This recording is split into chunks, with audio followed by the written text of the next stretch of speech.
समस्त नागों का स्वामी शेषनाग जी ने, जिन्हें यदि शेष अनंत भी कहते हैं, श्री सागर में भगवान विष्णु जी इन्हें पर शयन करते हैं। वह बहुमुखी आदेशी ही जिन्होंने इन्हें ग्रह सहित समस्त ब्रह्मों का भार अपने शिष्य पर उठा रखा है। ब्रह्मांड के निर्माण और विनाश में भी इनकी एक विशेष भूमिका है।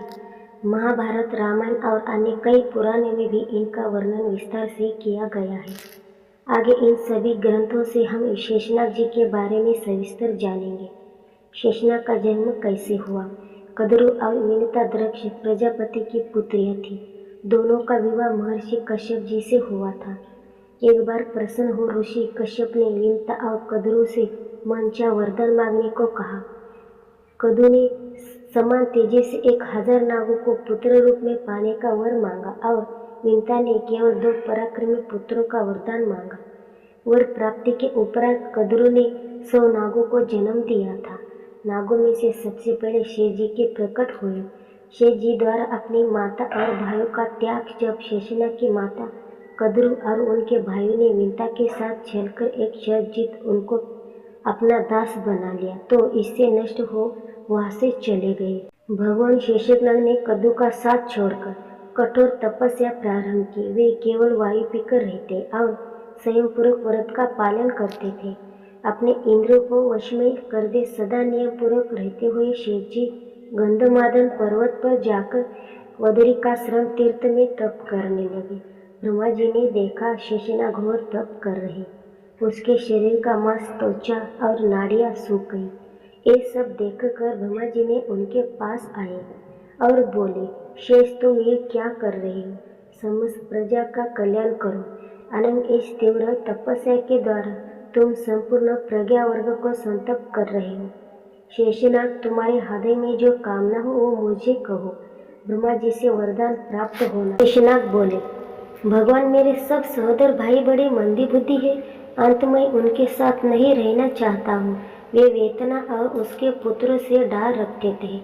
आकाश में विचरने वाली विनता पुत्र गरुड़ भी हमारे दूसरे भाई हैं, किंतु वे नाग उनसे भी सदा देश रखते हैं। तब ब्रह्मा जी बोले, शेष तुम्हें जो अभीष्ट हो वो पर मुझसे मांग लो। तुम्हारे ऊपर मेरा बड़ा प्रेम है। अंत आज मैं तुम्हें अवश्य वर दूंगा।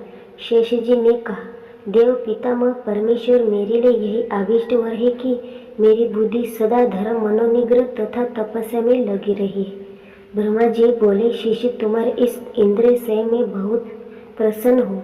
अब मेरी आज्ञा से प्रज्ञा के हित के लिए ये कार्य जिसे मैं बता रहा हूँ तुम्हें करना चाहिए। शेषनाग का पृथ्वी को धारण करना।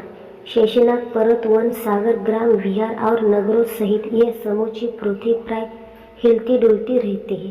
तुम इसे भली भांति धारण करके इस प्रकार स्थित रहो जिससे यह पूर्णतः अचल हो जाए। शेषनाग ने कहा, आपकी जैसी आज्ञा, उसके अनुसार मैं इस पृथ्वी को इस तरह धारण करूँगा जिससे ये हिले डुले नहीं। आप इसे मेरे सिर पर रख दे। ब्रह्मा जी ने कहा, नागराज शेष, तुम पृथ्वी के नीचे चले जाओ। ये सोई तुम्हें वहां जाने के लिए मार्ग देगी। इस पृथ्वी को धारण कर लेने पर तुम्हारे द्वारा मेरा अत्यंत प्रिय कार्य संपन्न हो जाएगा। इस प्रकार भगवान अनंत अकेले ही ब्रह्मा जी के आदेश से इसी सारी पृथ्वी को धारण करते हुए भूमि के नीचे पाताल लोक में निवास करते हैं। शेषनाग कैसे बने भगवान विष्णु का शयन।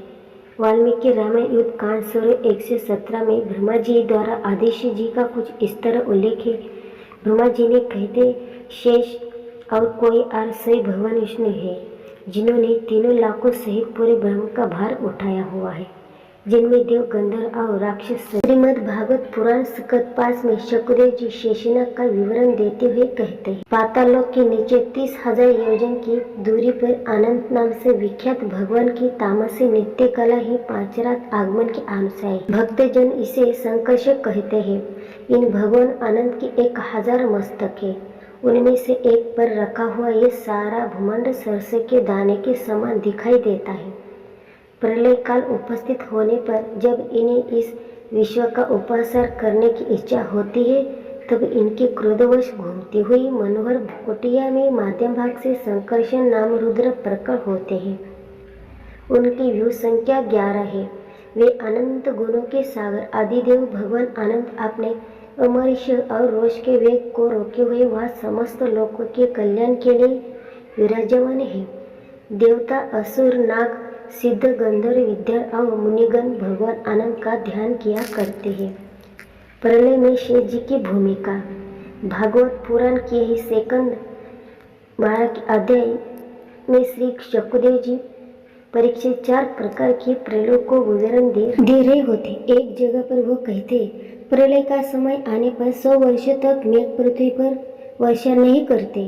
प्रलयकालीन 7 वर्ष सूर्य अपने प्रचंड किरण से समुद्र, प्राणियों के शरीर और पृथ्वी का सारा रस खींच कर सोख जाते हैं।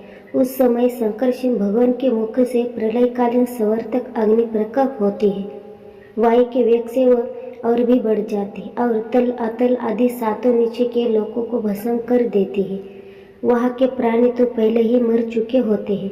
नीचे से आग की लपटें और ऊपर से सूर्य की प्रचंड गर्मी। उस समय ऊपर नीचे चारों ओर ये ब्रह्मांड जलने लगता है और ऐसा जान पड़ता है मानो गोबर का उपला जलकर अंगारे के रूप में दहकर रहा हो।